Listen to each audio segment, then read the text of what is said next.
Hello दोस्तों। स्वागत है आपका हमारे यूट्यूब चैनल में उत्तराखंड कंपटीशन हब। तो दोस्तों, आज हम बात करेंगे उत्तराखंड के जिला रुद्रप्रयाग के बारे में। दोस्तों, रुद्रप्रयाग के बारे में हमें पढ़ना इसलिए भी ज़रूरी है कि आपका साक्षरता की दर से अगर पहाड़ी जिलों की बात करेंगे तो सबसे टॉप पर है। लगभग 95% लिटरेसी रेट आपका पहाड़ी जिलों में रुद्रप्रयाग का है। और हम आज उत्तराखंड शुरू करेंगे तो हम डिस्ट्रिक्ट वाइज पढ़ेंगे इसमें। और ये रुद्रप्रयाग ज़िले का पहला पार्ट है। इसके बाद दूसरा पार्ट आएगा, हो सके तीसरा पार्ट भी आए। ठीक है, तो आपको ज़रा ये ध्यान रखना है दोस्तों। इसके बाद अगर हम बात करेंगे आगे ज़िले के बारे में, तो आपको ध्यान रखना है कि रुद्रप्रयाग ज़िला 1997 में बना था। अब देखो कैसे कहेंगे कि 18 सितंबर 1997 को रुद्रप्रयाग ज़िले की स्थापना हुई थी। इसके साथ में आपको ये भी ध्यान रखना है कि जो आपका बागेश्वर है और जो चंपावत है वो भी 1997 में ज़िले बने थे। उत्तराखंड में 13 ज़िले हैं दोस्तों। और 13 ज़िलों में अगर हम बात करेंगे तो आपका 13 जिलों में आपका देहरादून 1817 में बना था। वहीं आपका हरिद्वार 1988 में बना था। वहीं अगर मैं बात करूंगा तो रुद्रप्रयाग, चंपावत और बागेश्वर 1997 में बने थे। और आपका चमोली, उत्तरकाशी और पिथौरागढ़ 1960 में जिले बने थे। ठीक है ना। उधम सिंह नगर 1995 में जिला बना था। ठीक है। इसके अलावा टिहरी 1 अगस्त 1949 को जिला बना था। और यूपी में संयुक्त जो यूपी है, यूपी में मिला था। ठीक है, संयुक्त प्रांत भी कह सकते हैं हम। ठीक है। तो इस प्रकार से अल्मोड़ा 1891 में और नैनीताल भी 1891 में जिला बना था। ठीक है ना। तो इस प्रकार से 13 जिले हमारे यहाँ पे बने थे। इनमें से रुद्रप्रयाग की अगर मैं आज बात करूँ तो 1997 में जिला बना था। ठीक है। इसके अलावा अगर हम बात करेंगे, रुद्रप्रयाग एक प्रकार से मतलब धामों के लिए में धाम के मामले में फेमस है। क्योंकि यहाँ पे आपको पता है कि भगवान केदारनाथ का मंदिर है, भगवान तुंगनाथ का मंदिर है, भगवान महेश्वर का नाथ का मंदिर है। ठीक है। तो ये सब धार्मिक दृष्टिकोण से रुद्रप्रयाग इंपॉर्टेंट है ही। लिटरेसी रेट भी इसका काफ़ी अच्छा है। ठीक है, ये भी आपको ध्यान रखना है। एक छोटा जिला है। अगर आपसे कभी पूछा जाए कि उत्तराखंड का सबसे छोटा दूसरे नंबर का जिला कौन सा है तो आपका रुद्रप्रयाग ही है।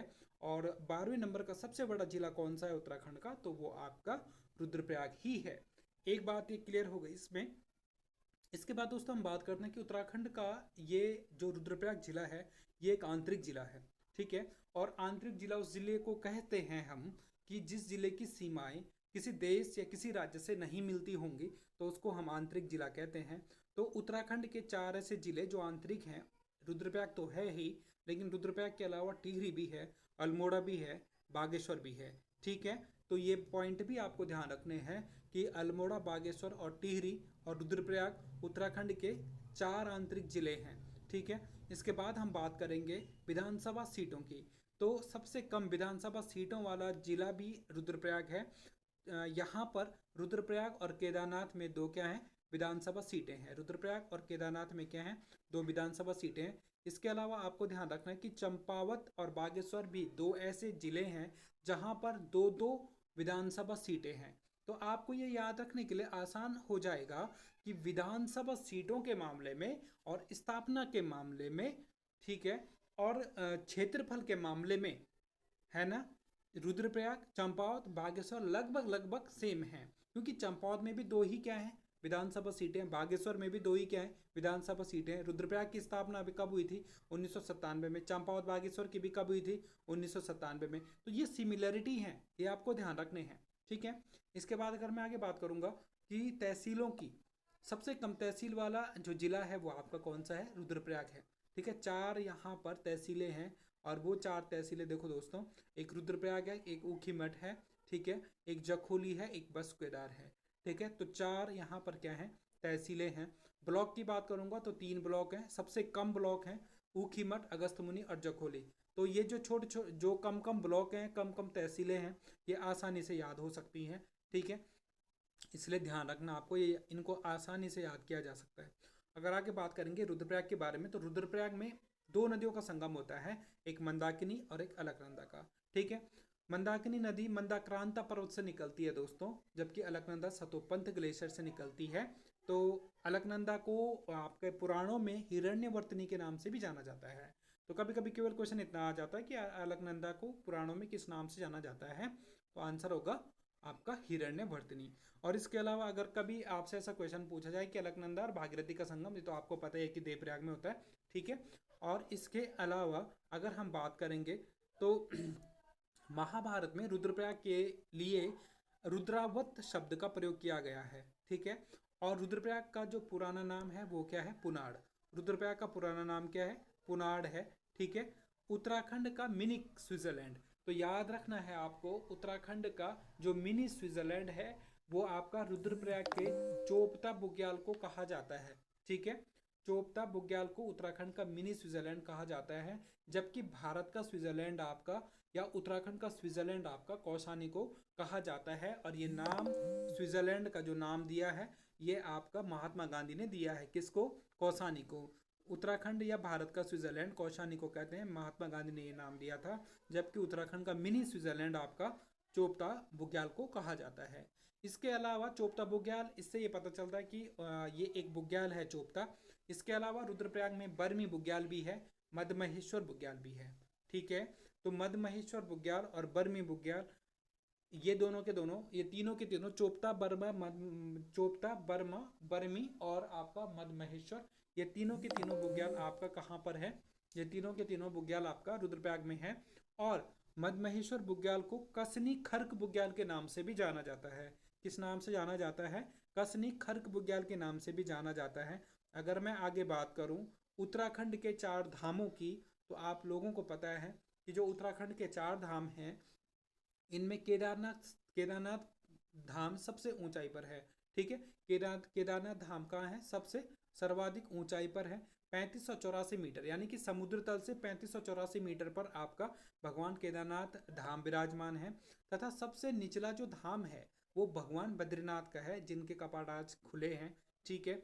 इसके बाद अगर मैं बात करूं केदारनाथ में केदार का मतलब होता है, आप लोगों को पता है कि दलदली भूमि होता है, ठीक है। और केदारनाथ को प्राचीन ग्रंथों में देखो भृंग तुंग कहा जाता है। क्या कहा जाता है, केदारनाथ को प्राचीन ग्रंथों में भृंग तुंग कहा जाता है, ठीक है।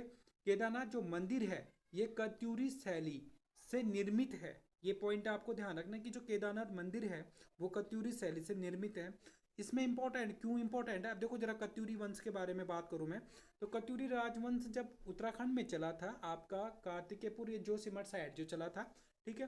तो इसको कहा जाता है कि उत्तराखंड का स्वर्णिम काल, मतलब ये उस टाइम पीरियड में ये उत्तराखंड का स्वर्णिम काल माना जाता था, क्योंकि इस टाइम पीरियड में बहुत अच्छी व्यवस्थाएं इन्होंने करी थी, ठीक है। और यहाँ पर इन्होंने कत्यूरियों ने काफ़ी मंदिर भी निर्माण किए थे, ठीक है ना।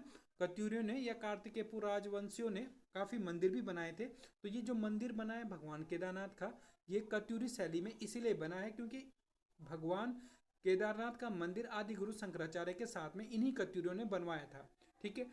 और इस मंदिर में आपका भूरे रंग के पत्थरों का प्रयोग हुआ है, ठीक है।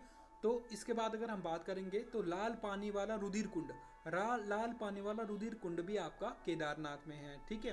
भीम गुफा और ब्रह्म गुफा, ये दोनों की दोनों गुफाएं भी आपका केदारनाथ में है, ठीक।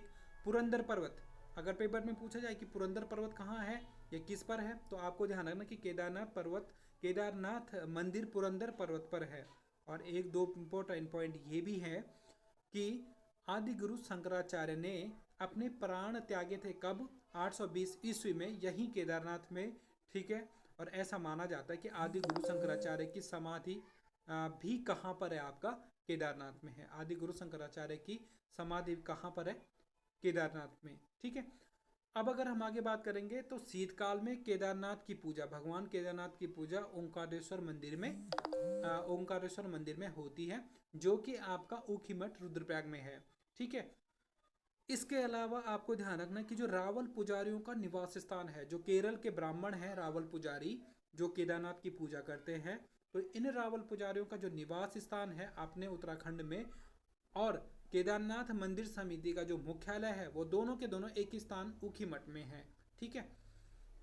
केदारनाथ में भगवान शिव के कुबड़ यानी कि पृष्ठ वाले भाग की क्या होती है, पूजा होती है, ये भी आपको ध्यान रखना है, ठीक है। इसके बाद हम बात करेंगे पंच केदारों में आपके 3 केदार, केदारनाथ, मद्महेश्वरनाथ, तुंगनाथ आपका कहाँ पर है? रुद्रप्रयाग जिले में पड़ते हैं। आपको ध्यान रखना कि जो पहला केदार है उसके बारे में हमने पढ़ लिया। दूसरा जो केदार है वो मद्महेश्वरनाथ है, चौखंबा शिखर पर निर्मित है, ठीक है।